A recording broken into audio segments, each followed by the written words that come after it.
All right, we're back. So let's do it. Okay, just wild that it's already. So this is the 4 week update video, and then introduction to phase 3. It's wild that we're already kind of halfway through. And first thing I want to mention, just because this is who I am, I have to somewhat apologize for the clickbaity thumbnail. So full transparency, I use the before picture of first thing in the morning, me halfway pushing guts, shitty lighting, thinking bad thoughts, blah, blah, blah, blah, blah. And then the after whatever is me yesterday, good lighting, pump, shaved, etc., okay? So they're not that crazy wild, to be honest with you. And you'll be able to see when I start putting up my pictures, you can see the pump pictures of day one, and you can see they're already a big change just from pump to, again, just the kind of the crappy picture. So, all right, let's get into it.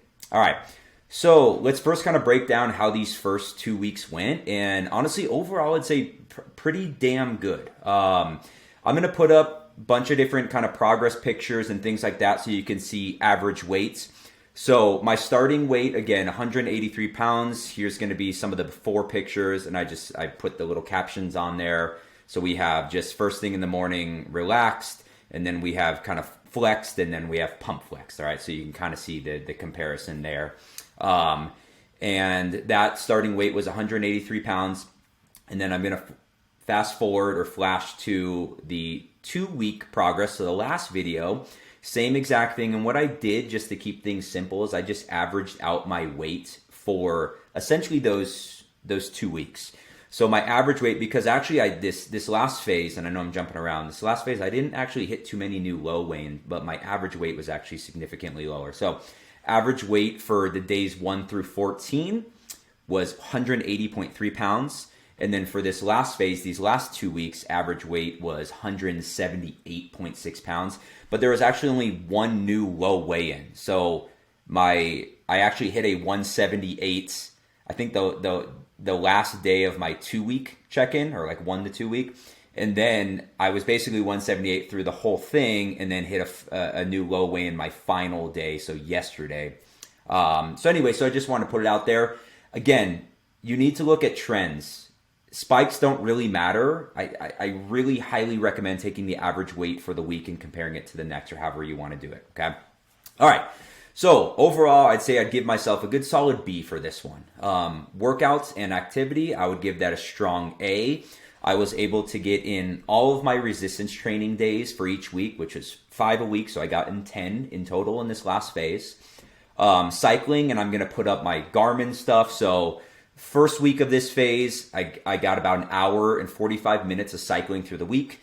The second week of this phase, hour and 35 minutes. So if you go back to my last video, the goal was between an hour and a half to 2 hours of cycling on this guy right here for the week. And again, less about burning calories and more about because I have a 80-mile race coming up this summer. So I'm trying to prepare for that. But obviously, a byproduct, you're burning calories. And I'm very much on the side of I like choosing more of the high flux when we're talking about activity. I don't love reducing my caloric intake all that much. I am kind of a fatty at heart. I like eating. I don't like being cranky and hungry and things like that. So I'm always going to lean towards more of a pretty active approach so I don't have to go immensely low on calories. And this is a personal decision. Right now, I do have somewhat of a luxury in my schedule to stay active and get all these things in. Not everyone's like that. But for those individuals that just look at I need to go to 1,400 calories, I would really challenge you to be like, let's try to bring the activity up, because I do find that a bit more sustainable. Now, yes, just like anything else, yeah, if you need to have 30,000 steps a day to lose weight, that's probably not sustainable. So kind of meet in the middle in there. Okay, so yes, got in all my workouts. I did good with cycling. Again, average, hour and 40 minutes throughout each week. I'll also flash to my steps for the last 2 weeks. So first week of this phase, averaged 12,380. Second week of this phase, I averaged 12,969, which is perfect. I went a little bit above and beyond because I put 10 to 12,000. I was a little bit north of 12,000, which I'm cool with. Food-wise, I'm going to give myself a B+. Overall, I stuck and adhered to the nutrition plan that I'm doing.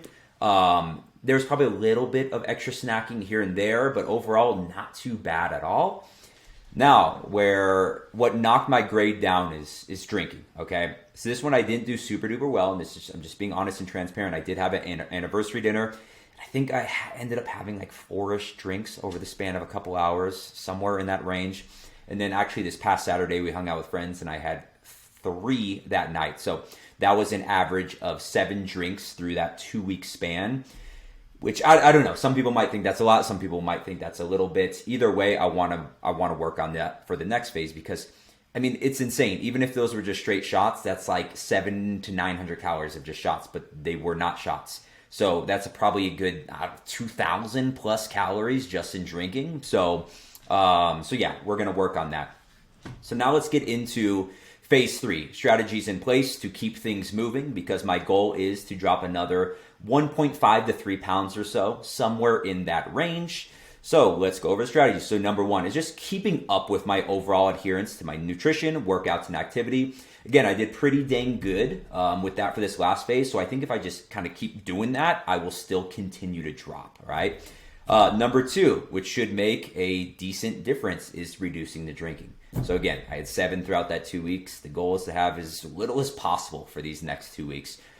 Since we have 1 month until this, beach spring break vacation, this is where we need to try to start hunkering down. It gets a little bit harder. So every drink matters. A couple other things here. So number 3, for my post-workout smoothie, which was a combo of, it was mainly like Fairlife or the Carb Master milk alternative for the last phase. Now it's kind of swapping to probably 80% almond milk. And again, just to drive calories down just a little bit. Very subtle difference there. Steps, I want to keep them north of 12,000. All right, so I want to see if we can increase those just a bit, maybe closer to 13, 14,000.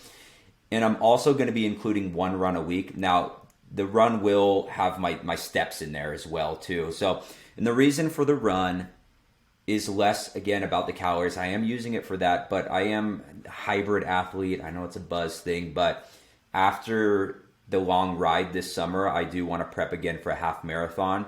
I did take a little bit of time off because I was going through some heel issues, but I've been rehabbing it pretty well. So now I'm going to start introducing running slowly. So I'll be doing that about once a week. But again, the running will be included in my steps or vice versa, etc. So, but yes, I will include that.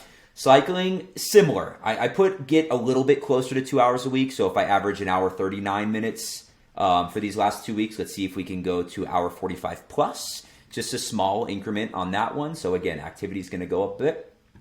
And then a couple other things. So if weight loss slows down, I will most likely swap one of my rice meals to a combination of 50% rice cauliflower, 50% rice. So right now my dinner is pretty heavy on rice. I have a pretty large serving. I'm a big rice fan. So it's just a way to save calories. This is not because carbs are bad or anything like that. Protein, I don't touch. It's either carbs or fats. And I'm going to get to kind of the last strategy here. So that is one strategy, essentially just, all right, I'm going to swap some of the volume of carbohydrates for veggies, okay? So that is one way to do it to where I don't notice a huge difference. I don't like entirely rice cauliflower, but if I give 80% rice, 20% rice cauliflower, cool. I don't notice a giant taste difference and the calories will come down. So I'll either do that or swap the protein that I'm eating for a leaner source.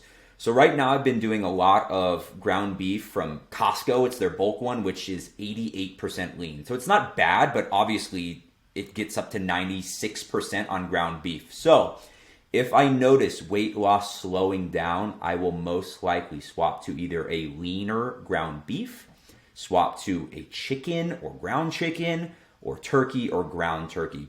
Again, subtle difference in taste, in my opinion. Once you start getting the really, really lean, it definitely dries out. But I'm big on seasonings and low-calorie sauces.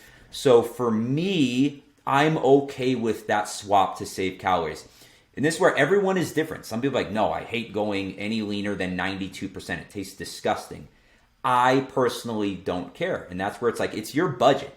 So if you need to save on your budget and consume less calories, you choose where you want to do that from, okay? For me, it's going to be doing, again, either the rice cauliflower 50-50, 60-40, whatever, or going leaner on my meats because it doesn't change the texture and the taste all that much. But anyway, so that's it. I don't want to make this super duper long. Overall, I did a pretty good job, and I think you'll be able to see from the pictures. Those are my strategies going into phase 3 for these next 2 weeks. And yeah, that's all I got for you guys. So again, thank you so much for watching. Like, comment, subscribe, follow along, whatever, ask me questions, and let's see how these next 2 weeks go.